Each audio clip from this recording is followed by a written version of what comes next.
Bismillahirrahmanirrahim. Alhamdulillahirabbil alamin wa bihi nasta'inu ala umuri dunya wa dinil haq. Liyudhhirahu ala dini kullih wa kafa billahi waliyan wa kafa billahi nasira. Asyhadu an la ilaha illallah wa asyhadu anna Muhammadan abduhu wa rasuluhu allazi la nabiyya ba'da amma ba'du. Barakah ikhwata iman yang dirahmati Allah Subhanahu wa taala, ucing enjing masih dengan saya Faisal Ali di acara Cahaya Kolbu untuk berdiskusi dan berdialog mengenai persoalan agama. Pada kesempatan pagi hari ini untuk mengawali diskusi 1 jam ke depan sebagaimana biasa untuk hari Senin sampai Rabu ya Kang, masih kita akan melanjutkan pembahasan tertunda ya. Berkenaan dengan kajian tematik wabil khusus tentang ahkamun nisa atau fiqhul mar'ah. Dalam sebuah hadis yang diriwayatkan oleh Imam Ahmad bin Hanbal, kemudian Abu Daud, Imam At-Tirmidzi, Ibnu Majah dan Imamul Muhaddisin yang lainnya, sebagaimana disampaikan oleh Ummu Salamah radhiyallahu anha yang menceritakan, kanatin nufasa ala ahdi Rasulullah sallallahu alaihi wasallam taqudu ba'da nifasiha arba'ina yauman aw arba'ina lailatan wa kunna natti ala wujuhinal warsa minal kalaf, itu kan. Ummu Salamah radhiyallahu an menceritakan, kanatin nufasa ala ahdi Rasulullah sallallahu alaihi wasallam adalah perempuan-perempuan yang ada pada masa Rasulullah sallallahu taqudu ba'da nifasiha ya. Mereka biasa menahan dirinya setelah nifasnya itu arba'ina yauman atau arba'ina lailatan. Yaitu selama 40 hari atau 40 malam gitu kan. Wa kunna nati ala wujuhinal warsa minal kalaf, dan keadaan kami kaum perempuan mengolesi minyak atau bedak lah katakan seperti itu pada wajah-wajah kami dengan sebab ada warna bintik-bintik dari bintik-bintik kehitaman pada wajah mereka gitu. Barakah rahmati Allah Subhanahu wa taala. Hadis Nabi sallallahu alaihi wasallam tadi menjelaskan kepada kita perihal perempuan nifas, begitu kan? Ya, sebagaimana kita sudah ketahui bahwa nifas itu adalah penyebutan bagi mereka kaum perempuan yang mengeluarkan darah dengan sebab kelahiran, begitu kan? Itu yang disebut dengan nifas. Kalau di hadis sebelumnya bahwa haid itu dipersamakan dengan nifas karena sama-sama mengeluarkan darah, tetapi memang sebabnya yang berbeda, begitu. Nah, berkaitan dengan nifas ini Nabi SAW memberikan batasan umum, gitu kan. Kalau lihat di hadis ini ada batasan umum yang berlaku lamanya nifas bagi seorang perempuan, dan selama nifas itu bagi kaum perempuan adalah hukmul haid. Hukumnya sama dengan hukum yang sedang berhaid ya. Maka bagi mereka yang sedang nifas tidak diperkenankan untuk sholat, tidak diperkenankan untuk saum, dan hal-hal lain seperti halnya hukum haid, begitu kan ya. Dalam kaitan ini berapa lama seseorang itu menahan diri dari melakukan kewajiban sholat dan saum lah katakan seperti itu, yang umumnya kalau kewajiban kalau amalan-amalan yang lain tentu saja terus berlanjut ya. Ini hal yang berkaitan dengan saum dan dengan sholatnya, begitu kan. Kalau orang nifas tidak terhalang juga untuk bersedekah, makanya bedih.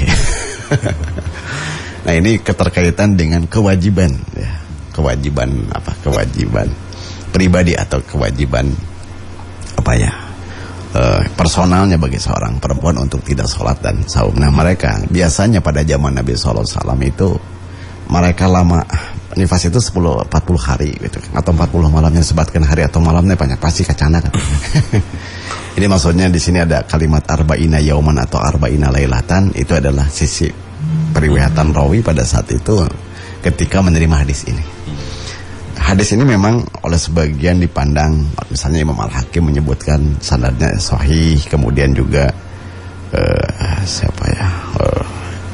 Imam Al-Baihaqi menyatakan sebagai hadis hasan, karena memang ini menjadi batasan umum begitu kan. Mereka kaum perempuan yang nifas ya.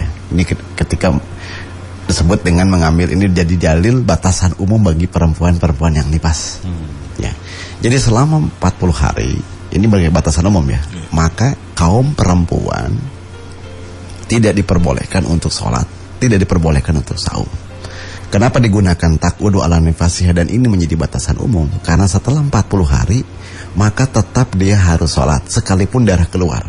Maka ini sebagai batas penentu. Kalau selama 40 hari sebelumnya itu dipandang nifas, tetapi setelah 40 hari setelahnya maka itu dipandang istihadah. Nah ini kenapa harus ada batasan begitu. Sekalipun memang batasan ini tidak serta-merta. Ini juga batasan umum. Mungkin ada yang lebih dari seperti itu. Hanya pada umumnya zaman Nabi kaum perempuan seperti itu. Takwudu ala ba'da nifasihah arba'ina yauman. Nah bagaimana kalau seseorang misalnya seorang perempuan yang nifas sebelum 40 hari dia berhenti. Maka 40 hari ini adalah sebagai batas apalah. Kalau sebut batas maksimal ya bisa disebut batas maksimal ya. Jadi kalau sebelum 40 hari mereka kaum perempuan sudah berhenti dari keluar darahnya, maka kembali berlaku kewajiban-kewajiban sholat, kewajiban-kewajiban saum. Ini juga bisa kita lihat di dalam hadis riwayat Ibnu Majah, kemudian Al-Baihaqi dan Abu Ya'la dari Anas bin Malik. Ya, Nabi menyatakan waktu nisa arba'una lailah ya. Batas waktu perempuan nifas itu arba'una lailatan selama 40 hari ila antara tukhra qabla dalik.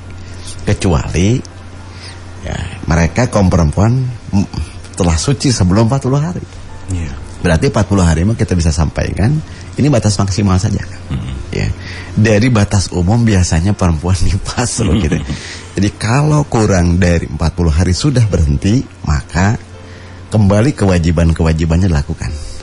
Tetapi selama 40 hari misal masih keluar di 40 hari 40 hijina misalnya kan 42 dinten kamu ke 60 mah maka itu setelah 40 hari sekali lagi dipandang sebagai darah istihadah, maka akan hukumnya berbeda lagi.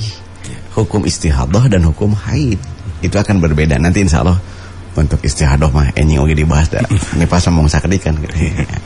Jadi sekali lagi hukum nifas itu adalah hukum perempuan yang nifas itu sama dengan hukum perempuan yang sedang haid.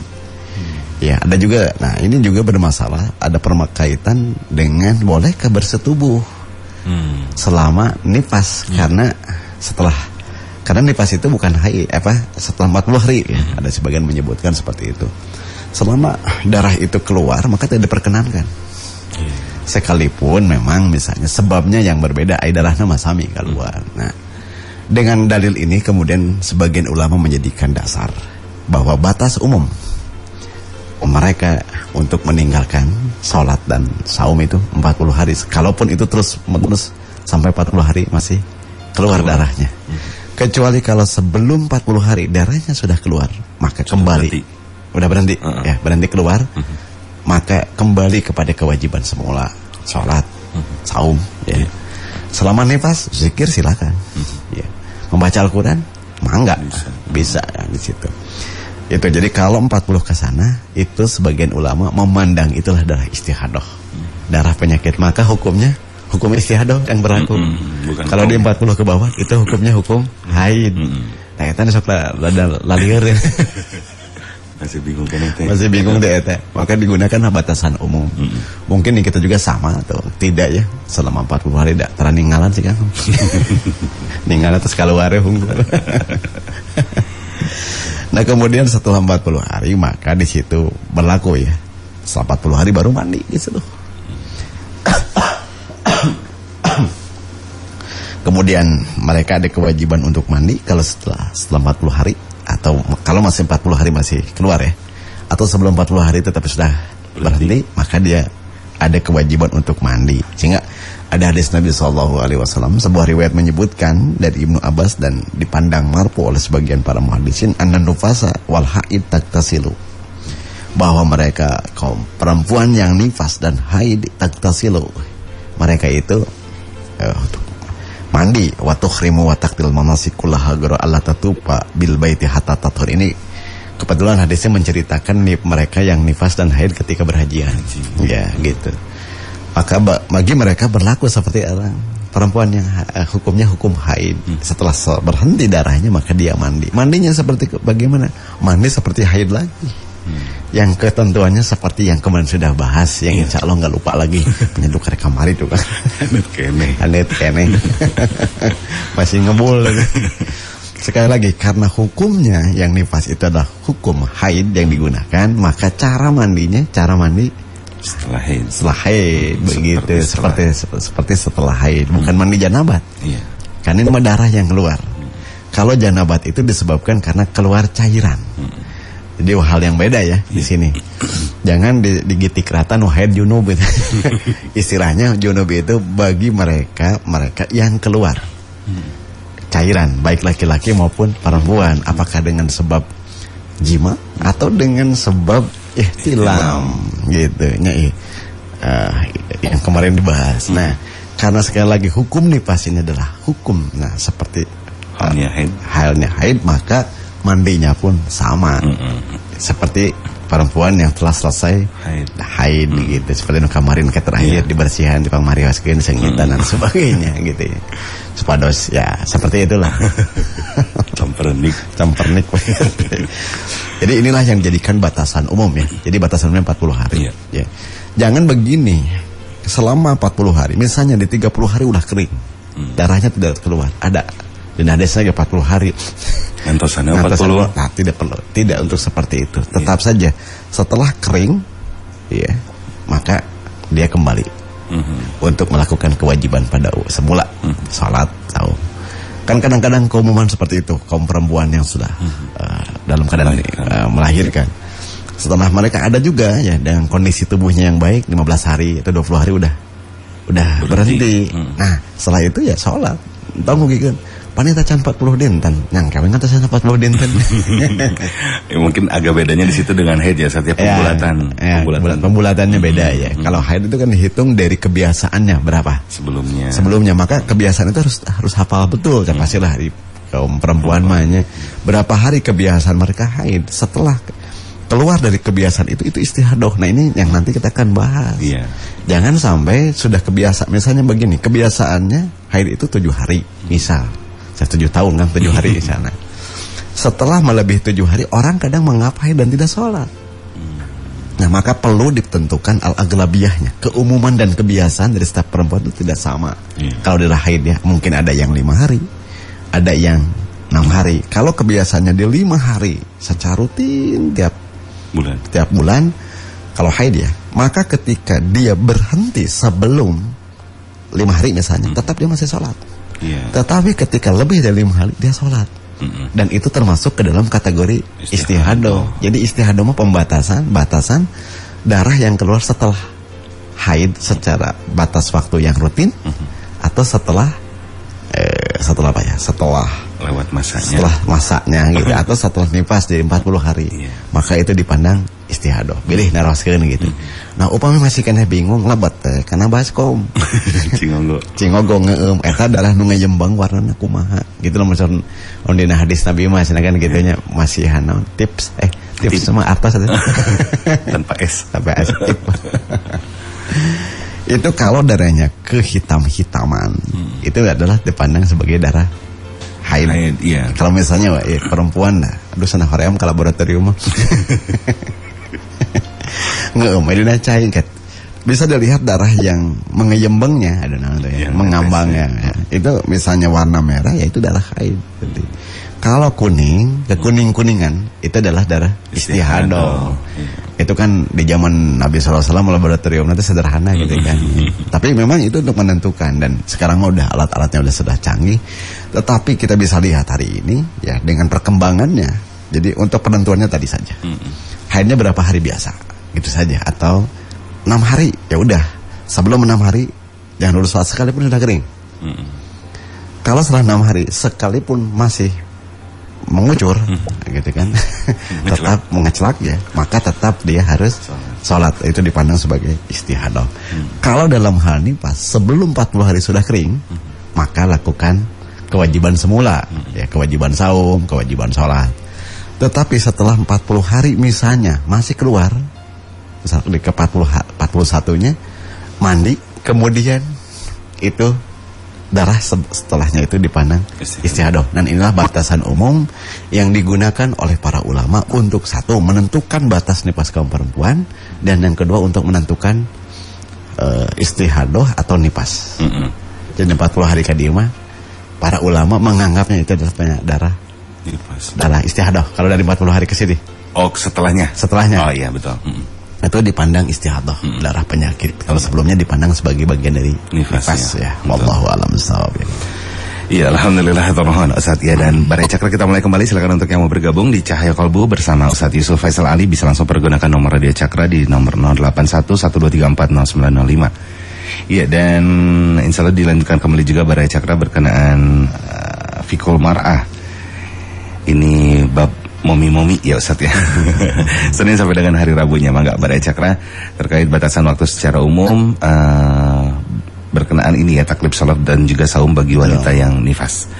Ya, dan di sini pun juga ini memang sangat perlu diketahui oleh para wanita gitu ya, Ustaz ya, agar sebenarnya dalam menjalankan hal tersebut itu nggak bingung lagi, nggak bertanya lagi gitu ya Ustaz ya, nggak ragu lagi gitu kan ya. Tapi tak apal mah. Dah yang tersolat. Ulah saya temannya. Baik Ustaz, dan tadi menyoroti kesamaan namun ada sedikit perbedaan juga antara nifas dengan haid itu sendiri. Nah, sementara di nifas itu ada batasan waktu secara umum kan ya Ustaz ya. Batasan umum ya. Sedangkan di haid itu tidak ada batasan waktu secara khusus. Misalkan gini, kita mau matok bukan berdasarkan kebiasaan, tapi berdasarkan cek pribadi. Misalkan ieu mah geus we abdi mah bade nyiriana 7 dinten we headna abdi teh. Sementara kebiasaannya tidak diperhatikan, itu pun juga tidak diperkenankan sebetulnya. Silakan. Tentu saja di situ ya barcang dalam hati Allah Subhanahu wa taala, maka sebab itu biasa kaum perempuan itu suka dia tahu ya kebiasaannya berapa hari di haid ya. Itu harus diperhitungkan. Karena itu untuk menentukan berhenti dan tidaknya sholat. Gitu. Kalau biasanya misalnya tadi ya kembali lagi di 5 hari, maka hukum yang digunakan hukum yang 5 hari untuk si pribadi itu tidak digitik rata. Misalnya ya 5 nu 7 habda bering-ringan karena 7 tertiasa. Saya kembalikan kepada kondisi tubuhnya kan? Masing-masing. Kepada kondisi tubuhnya masing-masing. Oleh sebab itu maka kembali lagi ke persoalan tadi ya. Ini untuk harus betul-betul jelas karena di situ ada larangan untuk sholat dan ada perintah kembali melakukan kewajiban sholat. Maka harus betul-betul dipahami kebiasaannya berapa. Jadi sekali lagi, kalau ada perempuan yang haid misalnya 5 hari, al-adatun muhakamatun, di situ digunakan kaidah tadi. Kebiasaan itu bisa menjadi hukum dalam kasus ini. Ya. Biasanya misal 6 hari, sebelum 6 hari sudah kering, jangan dulu sholat tetap. Diamkan dulu sampai 6 hari. Kalau biasanya gitu. Kalau biasanya 6 hari, kalau ya biasanya 7 ya 7 hari antosan gitu kan. Kalau biasanya 5 ya 5 gitu. Tetapi setelah melampaui batas kebiasaan itu, maka dia termasuk istihadah, sholat tetap. Walaupun keluar darah, maka hukum yang digunakan hukum istihadah. Juga sama dalam kasus nifas. Batasan umumnya 40 hari. Setelah keluar, kalau setelah 40 hari masih keluar, itu adalah istihadah, bukan nifas lagi. Tetapi bagi mereka yang sebelum 40 hari sudah kering maka kembali sholat. Kan gitulah. Supaya ente bingung gitu kan, ente naros keuni sana saling ditaros kan. Bilih ente berkembang. Oh, berarti kita sudah punya patokan dalam suatu proses itu. Nah, ketika darah itu berhenti, maka mandi. Sekali lagi, karena hukumnya hukum haid, maka mandinya adalah mandi seperti haid. Gitu, yang sudah kemarin dibahas. Bukan ke mandi junub, tetapi mandi seperti setelah selesai haid. Nah, seperti yang kemarin dibahas dari Aisyah, dari siapa, Asma binti Sakal itu. Kemudian dari hadis-hadis yang lainnya dengan kaifiah dari Sayyidah Maimunah radhiyallahu an, Sayyidah Aisyah radhiyallahu an. Ya. Itu kita bisa perhatikan di situ kalau yang dalam kondisinya junub. Kalau tidak mah ya mandi biasa, kecuali tambahan itu. Membersihkan bagian sentral dari kaum perempuan itu sendiri. Wallahu a'lam. Iya, sehingga saat ini sangat jelas sekali ya kalau kita perhatikan terkait kaifiat mandi setelah selesai haid gitu ya, saatnya dengan mandi junub ya Ustaz ya. Itulah kenapa ketika akan sholat mah wudu lagi. Terlihat dalam kaifiat mandi setelah selesai haid. Itu kan terakhirnya itu adalah membersihkan ataupun juga mempercantik mungkin ya bagian sentralnya. Otomatis kan ketika akan sholat ya harus berwudu tetap gitu ya. Maksudnya walaupun sebelumnya mandi gitu ya. Baik junub ataupun juga setelah selesai haid itu. Ya memang seperti itu. Ya, jadi tetap wudu itu untuk sholatnya begitu ya. Sekalipun memang sudah bersih dengan mandi, mandi itu mah buat untuk membersihkan, mensucikan dari hadas besarnya. Untuk sholatnya banyak wudu deh gitu. Karena di situ untuk istibahatus sholahnya dengan menghilangkan dari hadas kecilnya. Kan begitu ya. Nah, supaya memang kaum ibu-ibu lah, katakanlah kaum perempuan tadi bingungkan dia ini terus jelas kepastian ada gitunya. Dan ini bukan bikin tambah bingung, justru ya saatnya ini biar jadi tidak bingung gitu. Biar jadi tidak bingung kan begitu. Patokan-patokannya sehingga kaum perempuan bisa memastikan secara pribadi ya hukumnya seperti apa. Dari haidna, nifas itu mah sudah tabiatnya kaum perempuan, tetapi yang dikaitkan dengan hukum itu harus dipahaminya. Begitu ya. Karena dari haid tiap sasi, kemungkinan istihadah bisa terjadi ya. Nifas yang mungkin juga itu berlaku bagi kaum perempuan. Kalau seandainya ini tidak dipahami berkenaan dengan kewajiban, apakah kewajiban terus berlangsung atau tidak terkait dengan sholat dan saum, ini juga harus betul-betul dipahami. Harus diperhatikan juga oleh kaum perempuan gitu ya, supaya apa yang dilakukan di dalam keseharian atau tabiat yang berkenaan tabiat kaum perempuan di situ bisa dipandu ya, dikawal dengan hukum aturan Islam yang di situ berlaku bagi kaum perempuan. Nah, ini lawan mandi junub bisa mandi junub ya. Mandi haid, mandi junub lah katakan. Itu ibadah bukan? Ya ibadah. Selama kita mengikuti itu termasuk dalam kategori ibadah. Karena dalam rangka untuk ditathir, mensucikan, bukan litandib. Bukan untuk membersihkan. Kalau litathir itu mandi untuk mensucikan dari hadas. Kalau litandib bersih-bersih, tina bau meong, bau dapur, itu mah litandib kan. Sekalipun tathir sama tandib sama-sama artinya membersihkan, tetapi tathir itu lebih kepada mensucikan dari hadas. Kalau tandib lebih kepada membersihkan dari kotoran pada umumnya yang lahiriah saja, begitu. Harus dipisahkan. Baik, dan ya, saat sebelum kita lanjutkan kembali, mungkin saat kita jeda dulu sejenak, dan untuk Badai Cakra juga mangga kami tunggu kembali kebersamaannya di nomor 081123440905. Ya, tetap di Cahaya Kolbu masih bersama Ustadz Yusuf Faisal Ali. Jangan kemana-mana, tetap di 90,5 FM Radio Cakra. Dengerin Cakra, bukan yang lain. Iya, 90,5 FM Radio Cakra. Alhamdulillah, kita lanjutkan kembali Badai Cakra masih di Cahaya Kolbu, masih bersama Ustadz Yusuf Faisal Ali. Terima kasih untuk Badai Cakra yang masih bergabung. Silakan dipergunakan kembali nomor Radio Cakra di 081123440905. Baik, kita lanjutkan kembali Badai Cakra masih berkenaan dengan batasan waktu secara umum terkait taklif sholat dan saum bagi wanita yang nifas. Iya. Ustadz, kiranya ada tambahan lainnya, silakan. Iya, barcang dirahmati Allah Subhanahu wa taala, inilah yang harus dipahami ya, terutama bagi mereka kaum perempuan ya, dalam kaitannya dengan kemarin haid, nifas, ihtilam. Kayaknya istihadah insyaallah ya. Nah, inilah karena keterkaitan dengan perihal nifas, tentu saja berdasarkan riwayat ini ada batasan umum sekali lagi ya. Batasan umumnya di 40 hari, tetapi kalau kurang secepatnya untuk membersihkan diri dengan mandi kemudian melakukan kewajiban sholat dan saumnya. Apabila sudah malah melebihi 40 hari, maka di situ bukan lagi nifas, tapi dalam kategorinya sebagai istihadah, dan hukumnya akan digunakan hukum istihadah. Nah, untuk istihadah nanti kita bahas ya, insyaallah. Bab nifas menteri seueur musa kedikan. Jadi sekali lagi hukum nifas itu sama dengan hukum haid. Maka pembelakuannya seorang perempuan boleh makan bareng ya, tidak untuk dikeluarkan ya dari rumah-rumahnya dan sebagainya. Pokoknya emang sama. Gitu ya bagi mereka-mereka yang haid dan nifas ya. Wallahu a'lam bishawab ya. Baik, dan kita sambil ke pertanyaan juga Ustaz ya. Ini sudah ada yang bergabung. Terima kasih untuk Bu Yayat bertanya Ustaz. Judulnya orang gitu kan nanya Bu Yayatnya. Pak Ustaz, pami istri sholat kan tangannya harus kelihatan. apa pergelangan atau depannya saja katanya telapakna pada saat takbirnya Ustaz.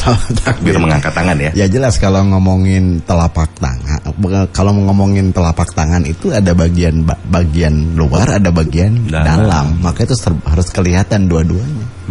Kadang-kadang di kita mohon maaf ya, kita untuk bagian luar tertutup. Padahal tidak seperti itu. Kalau kita lihat dalam umumnya untuk apa? Menutup aurat ya bagi perempuan itu dalam kesan itu sama seperti hanya menutup aurat dalam sholat, kecuali muka dan telapak tangan gitu. Nah telapak tangan itu bagian dalam dan bagian luar. Ngobrolin telapak tangan bukan sebagian nah gitu, luar dan dalam.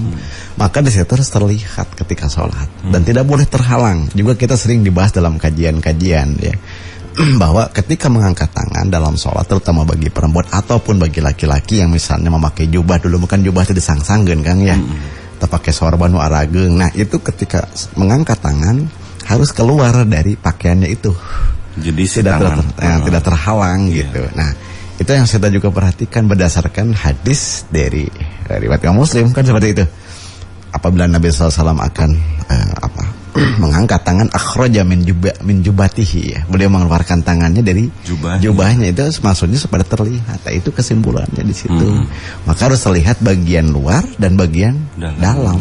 Dalam mah jangka payun, luar mah jangka pengker. Jangan ngangkat tangan di doang gitu lah. Jadi seperti itulah ya Bu ya, dan itu sering di dalam kajian-kajian dibahas tentang hal itu. Itu juga mungkin jangan dianggap hal sepele. Kan gitu. Lamun aya mah mukena teh gini kan sok kumahnya tutup sadayana ya, tidak tanpa ada lengan gitu kan. Nah itu juga kan menutup ketika mengangkat tangan maksud itu tidak diperkenankan. Kalau melihat hadis riwayat Imam Muslim. Ya terkait dengan sholatnya Rasulullah SAW ketika mengangkat tangan. Betul. Terus saya perhatikan ya, wallahu a'lam bishawab. Ya sehingga ini kembali lagi ya Ustaz ya, ada hubungannya dengan kaum perempuan. Nah ini pada saat takbir mengangkat tangan dalam sholat itu jangan sampai di dalam mukena pas ngangkat nate, jadi kan ketutupan mukena gitu ya. Kena keluar sekalipun misalkan atuh Kang Ardian Ustaz kumaha da di bumi teh mukenana mung gaduh anu kitu. Itu sebetulnya bisa diakalin walaupun si mukenanya yang enggak ada lengannya teh gini Ustaz ya. Itu sebetulnya bisa diakalin pakai karet aja atau dijahit sehingga kelihatan telapak tangan ya, punggung telapaknya sampai ke pergelangannya. Nah, gitu itu bisa diakalin pakai karet atau dijahit gitu ya. Itulah ya kalau keterkaitan dengan teknisnya ya. Yang penting telapak tangan bagian luar dan bagian dalam kelihatan. Tidak di dalam mukena. Tidak di dalam mukena, harus keluar gitu. Nah, bagaimana kalau oleh sebab itu bisa juga kalau mereka bisa menggunakan itu jangan pakai tangan pendek bajunya. Tangan panjang kan gitu. Kalau mau yang itu nanti pas takbirnya keluar. Jadi tinggali bagian lengan bawah nanti kan begitu. Nah, itu mah cing Peter ngakalan gitu kan. Ketentuan syariahnya seperti itu. Ya kalau misalnya tidak memungkinkan untuk mengganti mukena yang ada lengannya ya kita pakai tangan panjang bajunya gitu kan. Kemudian ketika mengangkat tangan keluar dulu dari mukena, jangan sampai ketutup atau kehalang dengan mukena begitulah. Ya Allah. Iya dan ya kembali gitu ya Ustaz ya, ini ya sebetulnya ini bahasan lama gitu ya, bahasan lama, namun reminder kita sifatnya mengingatkan kembali juga khususnya untuk ya kaum perempuan itu sendiri gitu ya Ustaz ya. Dan memang tidak ada pembeda ya antara mengangkat tangan laki-laki dan perempuan, sama gitu. Ada beberapa kemungkinan mengangkat tangan itu ya, kan ada beberapa mazhab ya atau katakanlah pendapat yang membedakan antara laki-laki dan perempuan di dalam hal mengangkat tangan. Tetapi berdasarkan hadis sahih tidak ada pembeda di situ antara laki-laki dan perempuan dalam hal mengangkat tangan. Pertama, bisa sejajar dengan bahu. Yang kedua, sejajar dengan daun telinga. Itu saja sebetulnya ya. Nah, itu berlaku umum. Laki-laki dan perempuan. Laki-laki dan perempuan. Jadi ingat, selama tidak ada pembeda secara khusus dari Nabi SAW, jangan kita beda-bedakan. Ya, misalnya ayat saat sujud istri ada ngedepong gitu. Melawan musuh. Karena selama hadis sahih menjelaskannya secara umum ya berlaku umum, kecuali ada yang berlaku khusus. Ya, oleh sebab itu ya jadi kaidah dalam hadis Nabi itu innaman nisa saqaiqu rijal, kan gitu. Perempuan sesungguhnya perempuan itu saudara sekandung laki-laki. Artinya bukan hanya saja satu keturunan dari Adam dan Hawa, tetapi dalam persoalan hukum itu sama. Kecuali illa bima khassa biha, kecuali ada dalil yang mengkhususkan tentangnya gitu. Lamun tanya tentangnya mah atau sami gitu. Jadi jangan jadi kalau ada misalnya dibedain ya. Lihat dulu dalilnya. Ada atau tidak. Misal salah satu contoh di dalam wudu ada riwayat yang menyebutkan bahwa kaum perempuan itu mengucapnya cuma satu kali dari depan ke belakang. Sudah. Tetapi di hadis-hadis yang umum itu Rasul mengusap kepala itu dari depan ke belakang, dari belakang ke depan. Maka yang harus diambil adalah yang umum dulu. Yang Rasulnya dulu gitu. Ketika kekhususan itu memang bermasalah dalam periwayatan misal. Nah disitulah harus ada kepekaan, terutama bagi kaum perempuan untuk memahami itu di dalam persoalan-persoalan ibadah. Karena ada persamaan juga dengan laki-laki, juga ada perbedaan dalam beberapa hal gitu. Kalau beda ya beda, kalau ya sama kan gitu. Jangan harusnya sama dibedakeun, nu beda harusnya beda disamakeun. Nah iya. Misal orang ketika heureun nuju salat Id bisa jajarkeun sapna. Laki-laki jeung perempuan halangan ku sutroh itu mah dalil lah ieu teh. Seharusnya kaum perempuan di belakang ini disajajarkeun desana ieu mah rapi da rapi geus sesuai jeung sari mah da anggar. Mau ditambi ku Allah. Nah hal-hal seperti itu ya harus memang ya dipahami oleh kaum perempuan mobil khususnya ya. Selama itu sekali lagi berlaku umum, lakukanlah secara umum, dan secara khusus berlaku untuk khusus. Ini mah khusus laki-laki ya, kekhususannya buat laki-laki. Oh ini mah khususnya buat perempuan ya, itu kekhususannya buat perempuan. Nah mal mungkin memanggat nyungkan haid anu males teman.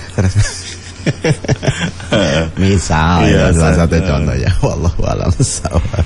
Sehingga kita pun juga terpahamkan ya antara perbedaan mana dalil hukum dan mana sikap hukum. Ketika masih ada dalil, kita tidak lantas langsung kepada pendapat gitu ya, dalam arti kata seperti itu. Utamakan dulu dalil ya, baru setelah itu kita coba urai dengan berbagai pemahaman, argumentasi yang bisa memberikan sebuah kesimpulan bagaimana hukum itu harus diterapkan dan tatbiknya penerapannya seperti apa. Betul, Ustaz. Wallahu a'lam bishawab. Iya, dan kembali ke kaum perempuan lagi, Ustaz. Sebetulnya ini reminder lagi. Muslimah itu kalau berpakaiannya sudah sesuai dengan syariat, pada saat sholat itu sebetulnya udah nggak usah harus pakai mukena lagi ya Ustaz ya. Tidak perlu, yang penting kan zaman istri Nabi gak ada mukena kan. Maka ketika sudah menutup aurat ya, terutama bagi kaum perempuan ya sudah, maka lakukan saja dengan pakaian itu gitu. Dan di urang mah ngomong mukena teh di luar itu kabuka auratna. Jadi memang pakai mukena. Sebetulnya sah-sah sholatnya. Yang penting menutup aurat yang sudah ditentukan oleh syariat, kecuali wajah dan telapak tangan itu sudah sah untuk digunakan sholat. Bilih ya menasana atau manganggo gamis sholat di tengah mukena. Pandang terus kendali lah ya dari zaman Nabi mukena. Mereka kaum perempuan sholat memakai pakaiannya. Yang biasa dia pakai yaitu maksudnya yang setelah menutup auratnya. Gitu, tidak ada pengkhususan. Kalaupun pakai sekarang ya mangga sih sama teh sawaya-sawaya siapa nganggo mah gitu. Nganyar kitu teh bilih hiji waktu urang teh di perjalanan teh nyanak mukena, heuh ka masjid teh mukena deui. Asa teh sah we sholat teh padahal tutup aurat. Nah hal-hal seperti inilah ya mungkin dipandang sepele, tetapi karena ini menyangkut dengan ketentuan syar'i maka kita perhatikan itu semua. Iya. Wallahu a'lam bishawab. Iya, dan sebetulnya gitu ya, sederhana ya. Jadi pakaian wanita itu tidak perlu mewah dan mahal, melainkan ya bagi seorang muslimah ya Ustaz ya, melainkan ya itu teh tidak ketat. Terus warnanya tidak ngegenjreng gitu kan. Dan juga apalagi sih Ustaz itu tuh nggak ketat, warnanya nggak mencolok gitu kan ya. terusnya menutup aurat gitu. Aurat kan? Intinya itu gitu. Itu penting eta gitu kan ya. Masalah kepantasan mah diuihkeun ke masing-masing. Iya, modelnya bebas kan gitu. Penting mah tadi aja. Cuman ya itu teh fungsinya bisa sebagai mukena juga. Untuk sebagai sholat. Bisa dipakai sholat gitu ya, maksudnya betul. Gitu ya, Ustaz ya. Bukan dalam artian pakai mukena nggak boleh, bukan. Jangan dipahami salah ya.